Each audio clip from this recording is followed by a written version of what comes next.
পাকিস্তান সফরে যাচ্ছেন তুরস্কের প্রেসিডেন্ট রিসেপ তাইয়েপ এরদোগান। ফিলিস্তিনের স্বাধীনতাকামী সংগঠন হামাসের সাথে ইসরায়েলের এক প্রকার পরাজয়ের মধ্যেই নতুন কৌশলে এগুচ্ছে ইরান ও পাকিস্তান সহ মুসলিম প্রধান দেশগুলো।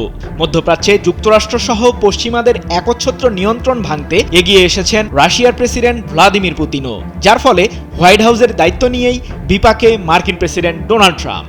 নতুন হিসাব কষতে ব্যস্ত ইসরায়েলের প্রধানমন্ত্রী বেনিয়ামিন নেতানিয়াহু। মধ্যপ্রাচ্যের নিয়ন্ত্রণ কি তবে মুসলিম প্রধান দেশগুলোর হাতেই?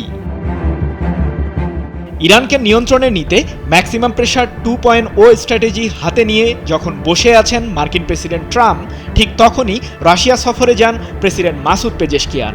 মধ্যপ্রাচ্যে পশ্চিমা বলয় ভাঙতে মস্কো ও তেহরান করেছে কৌশলগত বিভিন্ন চুক্তি, যার মধ্যে ইরানের প্রযুক্তি খাতে উন্নয়ন সহ পারমাণবিক বিদ্যুৎ কেন্দ্র নির্মাণে সহায়তা করবেন রাশিয়ার প্রেসিডেন্ট পুতিন। এছাড়াও অঞ্চল জুড়ে সন্ত্রাসবাদ মোকাবিলা ও শান্তি প্রতিষ্ঠায় একজোট হয়ে কাজ করার দৃঢ় প্রত্যয় জানান দুই প্রেসিডেন্ট। ইরানের প্রেসিডেন্টের গত 17 জানুয়ারির ওই সফরের মাধ্যমে একটি বিষয় পরিষ্কার: মধ্যপ্রাচ্যকে হাতছাড়া করতে চলেছে মার্কিন প্রশাসন। যুক্তরাষ্ট্রের চোখে ইরান ও রাশিয়ার এমন সামরিক উত্তেজনার মধ্যে আগুনে ঘি ঢেলেছেন তুরস্কের প্রেসিডেন্ট রিসেপ তাইয়েপ এরদোগান। প্রতিরক্ষা ও নিরাপত্তা সহ বাণিজ্যিক সম্পর্ক বৃদ্ধিতে আগামী 12 ও 13 ফেব্রুয়ারি পাকিস্তান সফরে যাবেন এরদোগান। তুরস্কের সর্বোচ্চ মহলের এই সফরে প্রেসিডেন্ট এরদোগান সহ অন্তত 12 জন পাকিস্তানে যাবেন। সফরে পাকিস্তানের রাজধানী ইসলামাবাদে দেশটির প্রধানমন্ত্রী শাহবাজ শরীফের সাথে বৈঠক করবেন তুরস্কের প্রেসিডেন্ট। সম্প্রতি আফগানিস্তানের সাথে সামরিক উত্তেজনা বৃদ্ধি পায় পাকিস্তানের।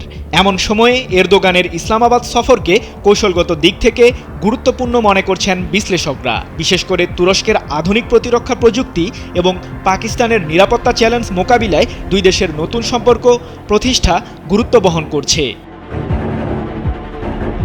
এদিকে ইরানের সাথে পাকিস্তানের সামরিক সহযোগিতা বৃদ্ধি করতে সম্প্রতি ইসলামাবাদ সফরে যান ইরানের সেনাবাহিনীর chief of staff major general Mohammad বাঘেরি।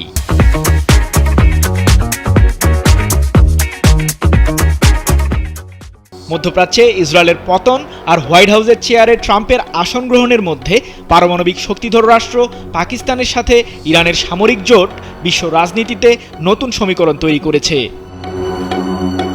বাঘেরির Pakistan সফরে দুই দেশের সীমান্ত সমস্যা নিরসন এবং আঞ্চলিক নিরাপত্তায় ইসলামাবাদের সহায়তা চেয়ে ইরানের সেনাবাহিনীর জ্যেষ্ঠ এই কর্মকর্তা বলেন, গত 1 বছরে এই অঞ্চলে আমরা উল্লেখযোগ্য ঘটনা প্রত্যক্ষ করেছি।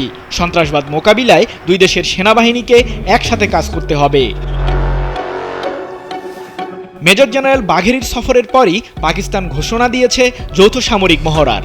আগামী 7 থেকে 11 ফেব্রুয়ারি করাচিতে বহুজাতিক সামুদ্রিক মহড়ায় পাকিস্তানের সাথে অংশ নেবে ইরানের নৌবাহিনী। আমান 25 নামের ওই মহড়ায় থাকবে আধুনিক ক্ষেপণাস্ত্র, উন্নত প্রযুক্তির জাহাজসহ অত্যাধুনিক সমরাস্ত্র প্রদর্শনী।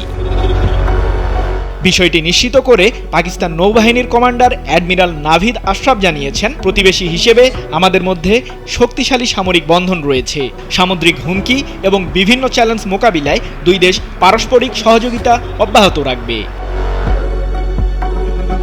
রাশিয়ার সাথে ইরানের জোট, আবার পাকিস্তান ও তুরস্কের সামরিক সম্পর্ক বৃদ্ধি, বিষয়গুলোকে মধ্যপ্রাচ্য ইস্যুতে অত্যন্ত গুরুত্ব সহকারে দেখছেন বিশ্লেষকরা।